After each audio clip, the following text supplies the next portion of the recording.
ಗೆಳೆಯರೆ, ವಿಶ್ವಸಂಸ್ಥೆಯಲ್ಲಿ ಭಾರತದ ಮಹಾ ಹೋರಾಟ. ಇಡೀ ಜಗತ್ತನ್ನೇ ಪ್ರಭಾವಿಸುವ ಯುಎನ್ ಸೆಕ್ಯುರಿಟಿ ಕೌನ್ಸಿಲ್ ಅನ್ನೋದು ವಾಸ್ತವದಲ್ಲಿ ಹೇಗೆ ಕೆಲಸ ಮಾಡುತ್ತೆ? 140 ಕೋಟಿ ಜನಸಂಖ್ಯೆ, ಜಗತ್ತಿನ ಅತಿ ದೊಡ್ಡ ಪ್ರಜಾಪ್ರಭುತ್ವ ಆಗಿರೋ ಭಾರತಕ್ಕೆ ಇನ್ನೂ ಯಾಕೆ ಅಲ್ಲಿ ಕಾಯಂ ಸೀಟು ಸಿಕ್ಕಿಲ್ಲ? ಮತ್ತು ಈ ವೀಟೋ ಪವರ್ ಅಂದ್ರೆ ಏನು?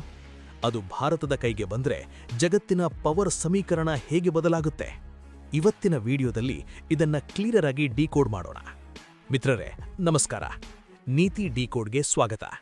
ವಿಶ್ವಸಂಸ್ಥೆ ಅಥವಾ ಯುನೈಟೆಡ್ ನೇಷನ್ಸ್ ಅಂದ್ರೆ ಕೇವಲ ಭಾಷಣ, ಚರ್ಚೆ, ನಿರ್ಣಯಗಳ ವೇದಿಕೆ ಮಾತ್ರ ಅಲ್ಲ. ಅದರೊಳಗೆ ಜಗತ್ತಿನ ಅತಿ ಶಕ್ತಿಶಾಲಿ ಅಂಗ ಹೊಂದಿದೆ. ಅದೇ ಭದ್ರತಾ ಮಂಡಳಿ, ಯುಎನ್ಎಸ್ಸಿ.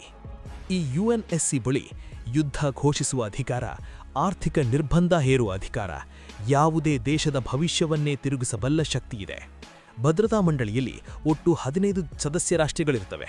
ಇದರಲ್ಲಿ 10 ದೇಶಗಳು ತಾತ್ಕಾಲಿಕ ಸದಸ್ಯರು, 2 ವರ್ಷಕ್ಕೊಮ್ಮೆ ಬದಲಾಗ್ತಾರೆ. ಆದರೆ ಉಳಿದ 5 ದೇಶಗಳು ಅಮೆರಿಕ, ರಷ್ಯಾ, ಚೀನಾ, ಫ್ರಾನ್ಸ್ ಮತ್ತು ಬ್ರಿಟನ್. ಇವರೇ P5 ಅಥವಾ ಕಾಯಂ ಸದಸ್ಯ ರಾಷ್ಟ್ರಗಳು. ಇವರು ದ್ವಿತೀಯ ಮಹಾಯುದ್ಧದ ವಿಜೇತರು ಅನ್ನೋ ಕಾರಣಕ್ಕೆ 1945ರಿಂದ ಇವತ್ತಿನವರೆಗೂ ಈ ಪರಮಾಧಿಕಾರ ತಮ್ಮಲ್ಲೇ ಇಟ್ಕೊಂಡಿದ್ದಾರೆ. ಈ P5 ರಾಷ್ಟ್ರಗಳ ಕೈಯಲ್ಲಿರೋ ಅತಿ ದೊಡ್ಡ ಅಸ್ತ್ರವೇ ವೀಟೋ ಪವರ್. ಇದರ ಅರ್ಥ ಏನು ಅಂದ್ರೆ, ಭದ್ರತಾ ಮಂಡಳಿಯ 14 ದೇಶಗಳು ಒಂದು ನಿರ್ಧಾರಕ್ಕೆ ಒಪ್ಪಿದ್ರು. ಈ P5 ರಾಷ್ಟ್ರಗಳಲ್ಲಿ ಒಂದು ದೇಶ ವೀಟೋ ಬಳಸಿದ್ರೆ ಆ ನಿರ್ಧಾರ ತಕ್ಷಣ ರದ್ದಾಗತ್ತೆ. ಉದಾಹರಣೆಗೆ, ಪಾಕಿಸ್ತಾನ ಮೂಲದ ಉಗ್ರರನ್ನು ಅಂತಾರಾಷ್ಟ್ರೀಯ ಉಗ್ರರೆಂದು ಘೋಷಿಸಲು ಭಾರತ ಪ್ರಯತ್ನಿಸಿದಾಗ ಎಲ್ಲೆಲ್ಲ ಚೀನಾ ತನ್ನ ವೀಟೋ ಬಳಸಿ ಅದನ್ನು ತಡೆದಿದೆ. ಇದೇ ಭಾರತದ ದೊಡ್ಡ ಸಮಸ್ಯೆ.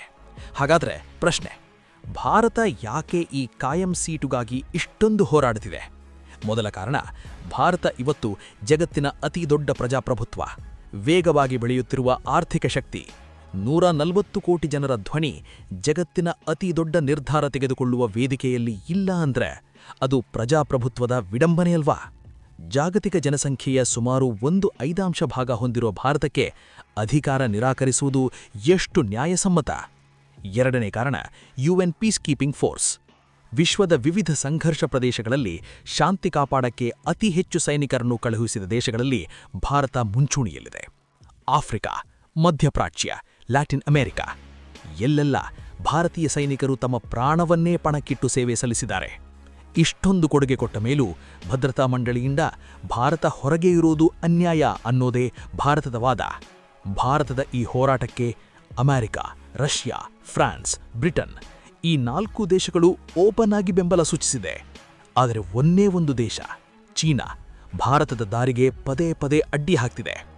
ತಾಂತ್ರಿಕ ಕಾರಣ, ಪ್ರಕ್ರಿಯೆ, ರಿಫಾರ್ಮ್ಸ್ ಅನ್ನೋ ನೆಪದಲ್ಲಿ ಭಾರತಕ್ಕೆ ಕಾಯಂ ಸದಸ್ಯತ್ವ ಸಿಗದಂತೆ ಚೀನಾ ತಡೆ ಹಾಕ್ತಿದೆ. ಇದು ಸ್ಪಷ್ಟವಾಗಿ ಏಷ್ಯಾದಲ್ಲಿ ಭಾರತದ ಪ್ರಭಾವ ಹೆಚ್ಚಾಗಬಾರದು ಅನ್ನೋ ಚೀನಾದ ರಾಜತಾಂತ್ರಿಕ ಆಟ. ಇವತ್ತು ಭಾರತ ಗ್ಲೋಬಲ್ ಸೌತ್ ಅಂದರೆ ಅಭಿವೃದ್ಧಿ ಹೊಂದುತ್ತಿರುವ ದೇಶಗಳ ಸ್ವಾಭಾವಿಕ ನಾಯಕನಾಗಿ ಹೊರಹೊಮ್ಮಿದೆ. ಆಫ್ರಿಕಾ ಮತ್ತು ಲ್ಯಾಟಿನ್ ಅಮೆರಿಕ ರಾಷ್ಟ್ರಗಳ ಪರವಾಗಿ ಜಾಗತಿಕ ವೇದಿಕೆಗಳಲ್ಲಿ ಭಾರತ ಧ್ವನಿ ಎತ್ತುತ್ತಾ ಇದೆ.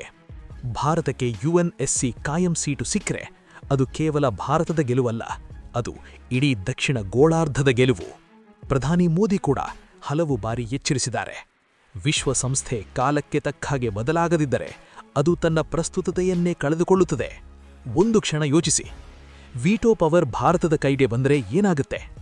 ಜಮ್ಮು ಮತ್ತು ಕಾಶ್ಮೀರ ವಿಷಯದಲ್ಲಿ, ಪಾಕಿಸ್ತಾನ ಮೂಲದ ಭಯೋತ್ಪಾದಕ ವಿಷಯದಲ್ಲಿ ಭಾರತಕ್ಕೆ ಇನ್ನೊಬ್ಬರ ಬೆಂಬಲಕ್ಕಾಗಿ ಕಾಯುವ ಅಗತ್ಯ ಇರಲ್ಲ. ಭಾರತ ಸ್ವತಂತ್ರವಾಗಿ ಜಾಗತಿಕ ಭದ್ರತಾ ನೀತಿಗಳನ್ನು ರೂಪಿಸಬಹುದು. ಇದು ಭಾರತವನ್ನು ಜಾಗತಿಕವಾಗಿ ವಿಶ್ವ ಗುರು ಸ್ಥಾನಕ್ಕೆ ಕರೆದೊಯ್ಯುವ ಒಂದು ದೊಡ್ಡ ಹೆಜ್ಜೆ. ಇವತ್ತು ಜಗತ್ತು 1945ರ ಸ್ಥಿತಿಯಲ್ಲಿಲ್ಲ. 2026ರ ವೇಳೆಗೆ ಭಾರತವು ವಿಶ್ವದ 3ನೇ ಅತಿ ದೊಡ್ಡ ಅರ್ಥವ್ಯವಸ್ಥೆಯಾಗುವ ದಾರಿಯಲ್ಲಿದೆ. ಇಂಥ ಶಕ್ತಿಯನ್ನು ಇನ್ನು ಮುಂದೆ ಯಾವುದೇ ದೇಶ ನಿರ್ಲಕ್ಷ್ಯ ಮಾಡೋಕೆ ಸಾಧ್ಯವೇ ಇಲ್ಲ. ಭಾರತ ಭದ್ರತಾ ಮಂಡಳಿಯ ಬಾಗಿಲನ್ನು ಕೇವಲ ತಟ್ಟುತ್ತಾ ಇಲ್ಲ, ತನ್ನ ಹಕ್ಕನ್ನು ಪಡೆಯಲು ಜಾಗತಿಕ ಬೆಂಬಲವನ್ನು ಕ್ರೋಢೀಕರಿಸ್ತಾ ಇದೆ. ಸ್ನೇಹಿತರೆ, ಭಾರತಕ್ಕೆ ಯುಎನ್ಎಸ್ಸಿ ಕಾಯಂ ಸದಸ್ಯತ್ವ ಯಾವಾಗ ಸಿಗಬಹುದು ಅನ್ನೋದು ನಿಮ್ಮ ಅಭಿಪ್ರಾಯ? ಚೀನಾದ ಅಡ್ಡಿಗಳನ್ನು ಮೀರಿ ಭಾರತ ಈ ಹೋರಾಟದಲ್ಲಿ ಗೆಲ್ಲಲಿದೆಯಾ? ಕಮೆಂಟ್ ಬಾಕ್ಸ್ನಲ್ಲಿ ನಿಮ್ಮ ಅನಿಸಿಕೆಯನ್ನು ಶೇರ್ ಮಾಡಿ. ಇಂಥ ಡೀಪ್ ಮತ್ತು ಗ್ರೌಂಡೆಡ್ ಜಿಯೋಪೊಲಿಟಿಕಲ್ ಅನಾಲಿಸಿಸ್ಗಾಗಿ ನೀತಿ ಡಿಕೋಡ್ ಚಾನೆಲ್ಗೆ ಸಬ್ಸ್ಕ್ರೈಬ್ ಮಾಡಿ. ವಿಡಿಯೋ ಇಷ್ಟ ಆದರೆ ಲೈಕ್ ಮಾಡಿ, ಶೇರ್ ಮಾಡಿ. ಜೈ ಹಿಂದ್, ಜೈ ಕರ್ನಾಟಕ ಮಾತೆ.